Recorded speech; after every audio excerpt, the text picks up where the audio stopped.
to continue with a little bit of the theory part to this unit, and we're going to talk about dissolving and solubility. So dissolving, you would have talked about probably in elementary school, how to get something to dissolve. Does something going to dissolve faster? And solubility really is the amount of something dissolving. So when you have the process of dissolving is becoming a solution, solvent particles attract the solute particles. So you see this little picture at the bottom here, the solute dissolves in the solvent. This is a physical change.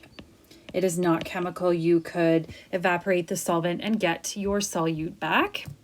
And then solubility is what we're going to move more towards as the unit goes along. Again, trying to be more quantitative, we're looking for the amount that's of solute that dissolves in a particular amount of solvent. And that's really what essentially the rest of this unit is doing. We're going to look at expressing solubility as grams per milliliter. And then we're going to talk about percentages. So if you've ever bought hydrogen peroxide, for example, or rubbing alcohol from the drugstore, and it says 5%, 3% solution. What does that mean?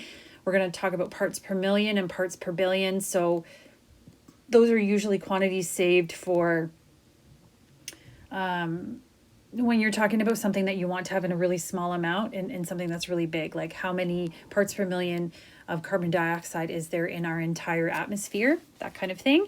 And then we'll move more towards molar solubility, which is moles per liter. So then again, once we get to moles, then we can do things like stoichiometry, of course. So that's sort of the progression of this unit. We're going to focus more on what is the amount. Okay, so why does something dissolve in something else? It's not random. So what you really need is the solute to be more attracted to the solvent than it is to itself. So it has to be between the different particles. If the solute is attracted to the solute, then they're going to hang out together. They're not going to want to dissolve in the solvent. And so the convention is like dissolves like.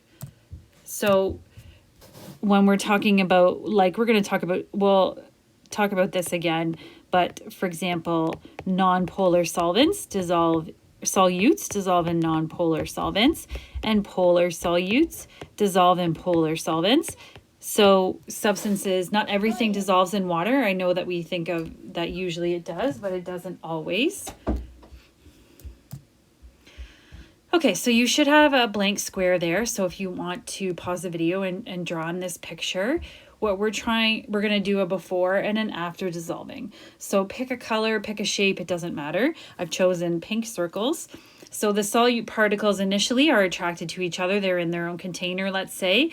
And then the solvent particles are hanging out as well. They have not been mixed together. Okay, so solute particles are attracted to each other.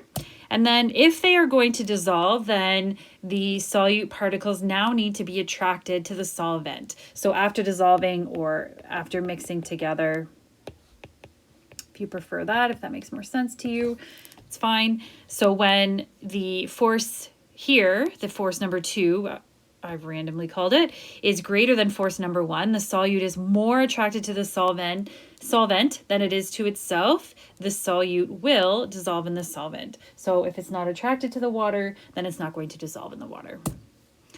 So when forces, so at a molecular level, the forces between the solute, which is often a solid, but it doesn't have to be, they have to be broken, which requires energy. Anytime you break a bond, that requires energy. And then some of the intermolecular forces in liquids also must be disrupted. So especially, for example, in water, so you have the solute has to be, the force of attraction has to be great enough to break those hydrogen bonds.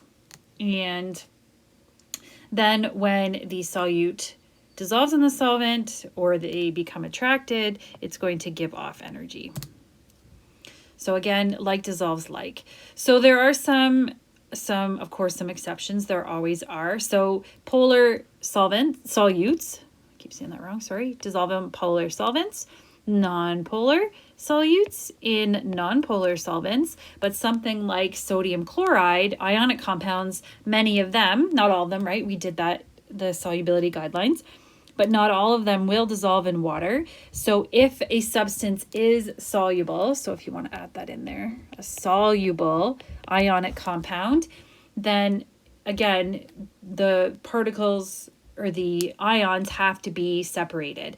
So the positive ion has to be, so in this example, it's sodium, has to be attracted to the negative end of water than it is to the negative chlorine. Okay, so it has to be more attracted to the slightly positive and slightly negative ends of water than it is to itself. So once the ions are pulled apart, they are surrounded by water molecules, called hydration.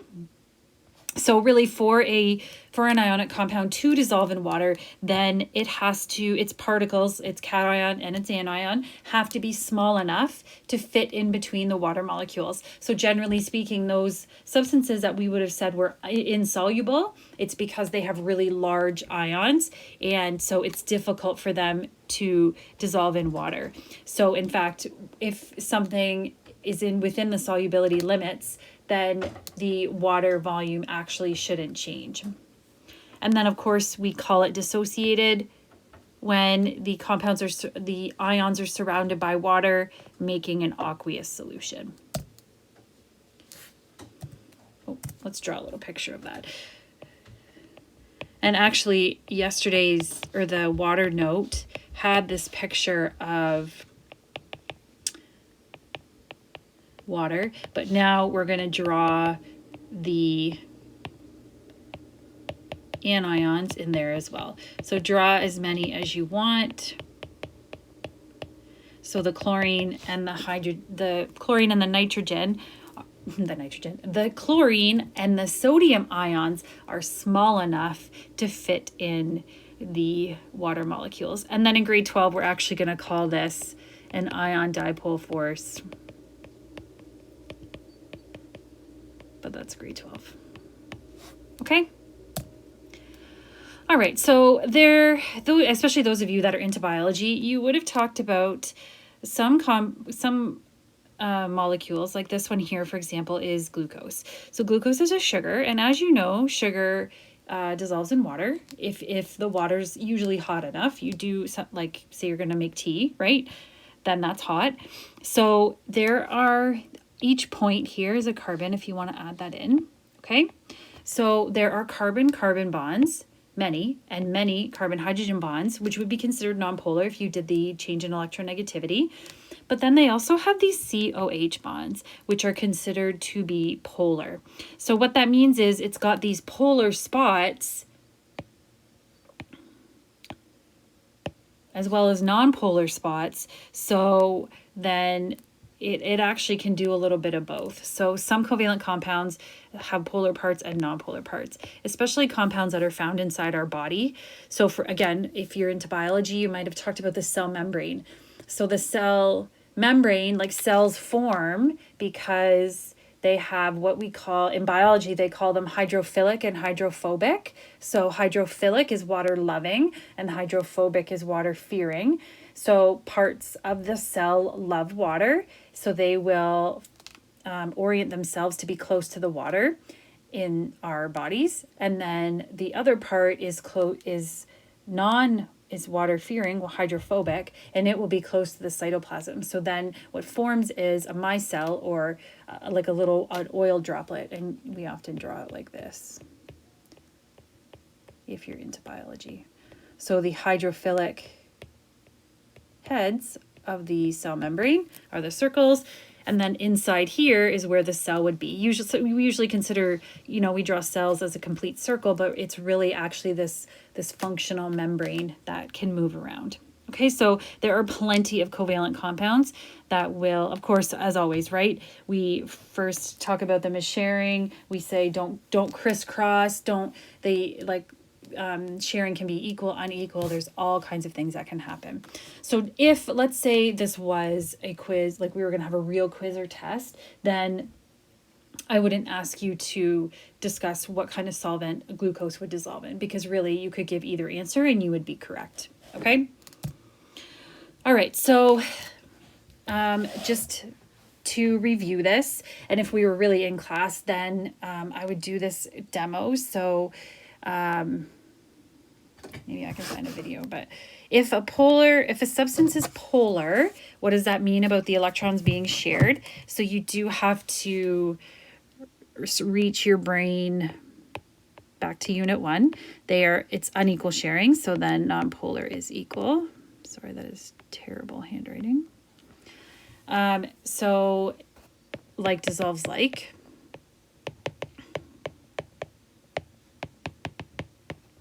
And then ionic substances, because they have plus and minus, they dissolve in polar. And the diagram is in the slide before. So what you can do is be given a chart like this and decide whether something is going to dissolve or not. Okay, so let's do the grayish parts first. We'll do the solvents first. Is water polar or non-polar? It is polar. Carbon tetrachloride, if you did the subtracting, you would get nonpolar. And then this alcohol, I'm just going to tell you, is polar. So I know alcohol has, you know, it seems like a big deal, but I don't mean alcohol. Well, it is sort of the same as alcohol in a drink, but alcohol is actually a class of molecules that have an OH that makes something an alcohol. So all alcohols are polar. Okay, so here we have sodium iodide. So that's a metal and a non-metal. That is ionic. Bromine, 2 bromines. That is going to be non-polar, right? No matter whatever if you have 2 of the same elements, their change in electronegativity is going to be 0. And there's methanol. So this is an alcohol with 1 carbon. Benzene is a large molecule containing carbon and hydrogen only, which makes it non-polar. Here we have a plus and a minus, a metal and a non-metal. We've got ionic. And then, of course, this is glucose. So what I want you to do is draw a little check in the polar and a little check in the non-polar. And again, if we could write a real quiz or test, then using that as an example would be sort of tricky and sort of mean. Okay. And then again, here we have carbon and hydrogen, which is going to be polar. So what you can do is just go down the list. So ionic compounds are going to dissolve in polar substances, or you can write yes. And then non-polar, like dissolves like. So if the solute is polar, the solvent has to be polar as well. Non-polar goes in non-polar. Ionic goes in polar solvents. And then again, draw little checks in each of these. Okay? And then non-polar.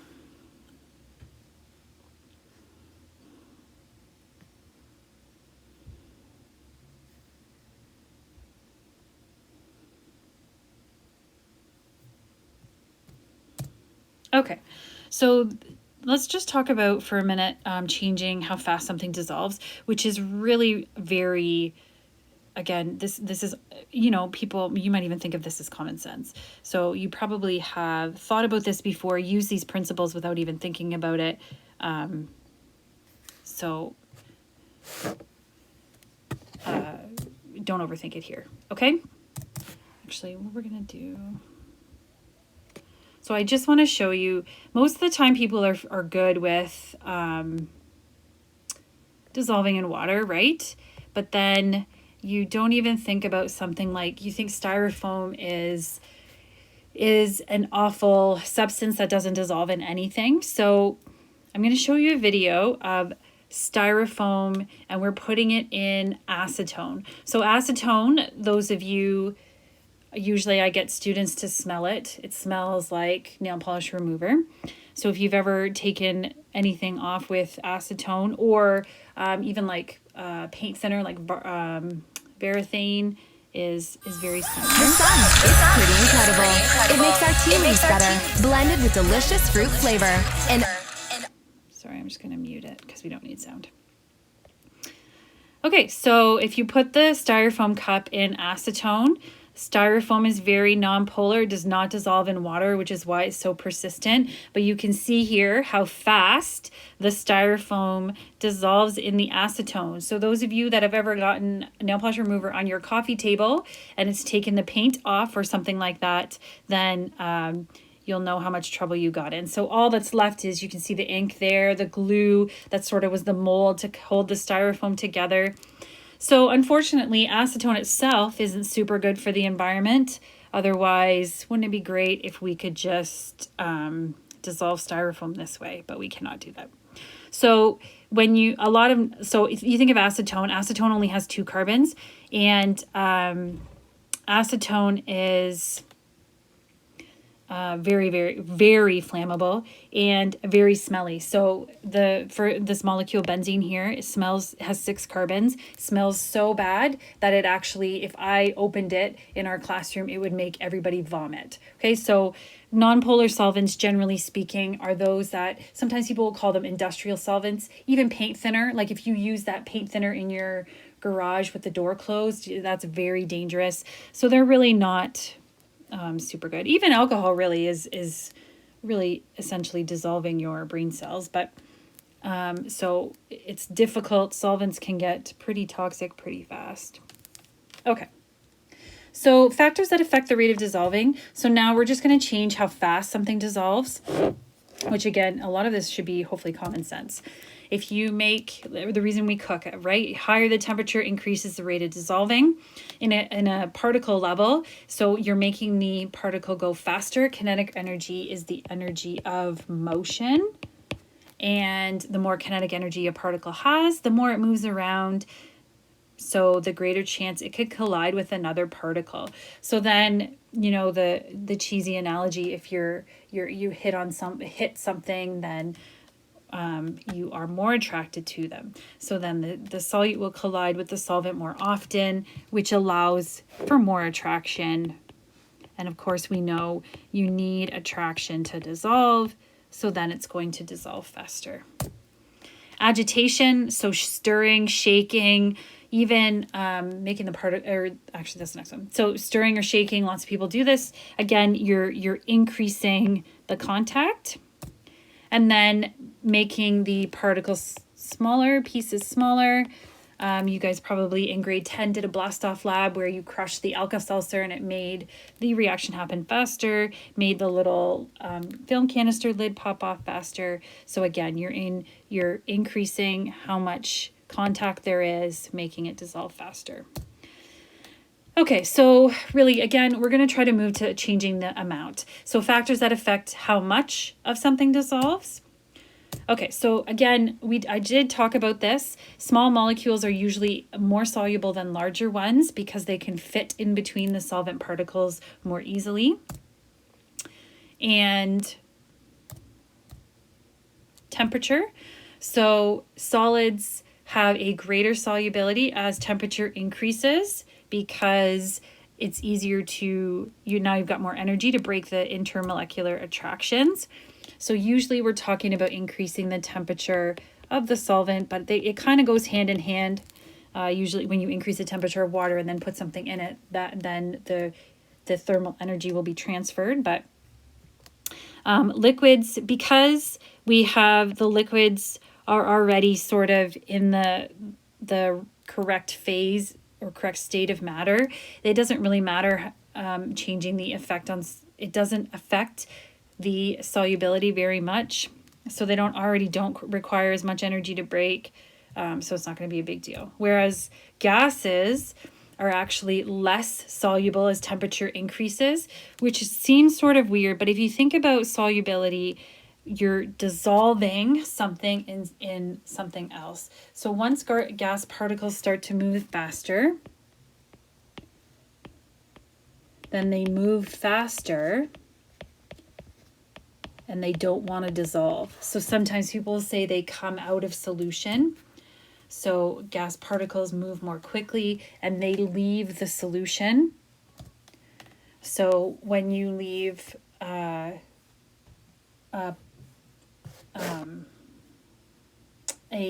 pop out of the fridge and it's open, then it will become flat because the pop will warm up and the CO2 bubbles that have been dissolved will leave the solution. Warm water has less dissolved oxygen than cold water. So this is a big deal because we often build factories near lakes and rivers to transport goods. And so what happens is, even if a factory, has a different process, they often use water to as part of their manufacturing. And usually the water is then released. It's called effluent water. And the water that's released is often incredibly hot. So if they don't moderate the temperature before they put it back in the lake or the river or the ocean or whatever, then what can happen is they'll create this pocket where the water is so warm that, again, the oxygen will leave the solution and will make that area inhabitable. So they've often had, if the effluent water released is too hot, they'll get these pockets of dead fish because they've and really it's too quick too, right? So they release their super hot water, the gas comes out of the solution, and then the fish will asphyxiate. Okay, and then the last one is pressure. So increasing pressure increases solubility. So you can sort of think of it like pressure, like pushing. So you're pushing more solute into the solvent. So again, it's very difficult to change the pressure of liquids and solids easily. However, gases is no problem. You can easily change the pressure of a gas. So this is, again, a big deal in the natural world. So if you are into diving and or it actually doesn't matter. So anything, you may drive down the Hamilton Mountain and your ears pop. So you may just be more sensitive to pressure changes and with fluids and gases. So in our blood there and in the air we breathe is a mixture of gases. It's not just oxygen. So the nitrogen in the blood will, when you, like the water pressure as you go deeper when you dive, the pressure will push more gas into your blood. Well, that would be okay if it was oxygen gas. Our cells would just use the oxygen and then we would exhale the carbon dioxide. However, nitrogen we don't need. We just usually exhale it. But if there is too much in our blood, then what happens is like our capillaries, like at the ends of our extremities in our organs, can be one cell thick, right? So tiny, tiny, tiny. So then you're getting more gas forced into those tiny, tiny spaces. And then what happens is, as you resurface, if you go up too quickly and the pressure changes too rapidly, then it will come out of solution, the gas. And what solution are we talking about? Our blood vessels. Where are those blood vessels? In our organs. So then it can be very painful and fatal. Okay, so you can get bubbles in blood, and there's no, without getting it to our lungs, which I mean is a reasonable process, but just not fast enough maybe to release the pressure and the pain. So there are hyperbaric chambers that maybe you have to go into. Usually when you're going to scuba dive, especially really deep, then you have to take a class so you learn how to properly dive deep and resurface. Okay. Oops. All right, so these homework questions are really just based on the theory, and then again, the next lesson, solubility curves, will move more into the calculating the solubility and expressing it as a quantitative value. Thank you.